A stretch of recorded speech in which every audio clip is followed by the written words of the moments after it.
1967, the Supreme Court oversaw one of the greatest heavyweight bouts in the history of civil liberties, U.S. vs. KATZ. No, not that KATZ.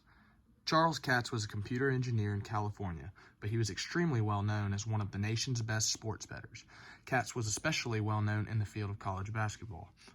One day, KATZ had information regarding a specific college basketball game. He left his apartment on Sunset Boulevard to go to the nearest phone booth to call his friends about his betting information. Little did he know, the FBI was hot on his trail and had already planted listening devices on the outside of the phone booth. They caught KATZ in the act, charging him under an 8-count indictment of illegally transmitting betting information from Miami and Chicago. Someone illegally recording someone else's private information? Who would ever do that?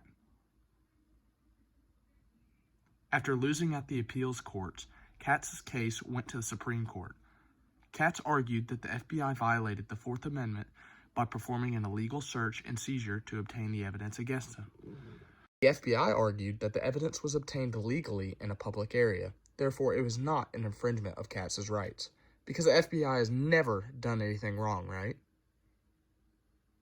The court ruled in favor of KATZ 7-1, stating that there was a reasonable sense of privacy within the telephone booth, so the FBI performed an illegal search and seizure to obtain evidence infringing on KATZ's Fourth Amendment rights.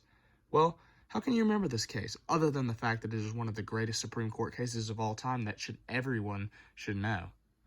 Well, think about this. KATZ had his privacy disturbed by the government, right?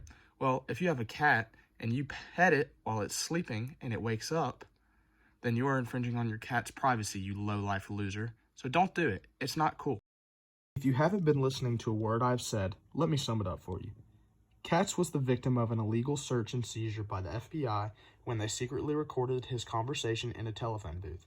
The Supreme Court ruled that this infringed on his Fourth Amendment rights, stating that he had a, quote, reasonable sense of privacy within the telephone booth.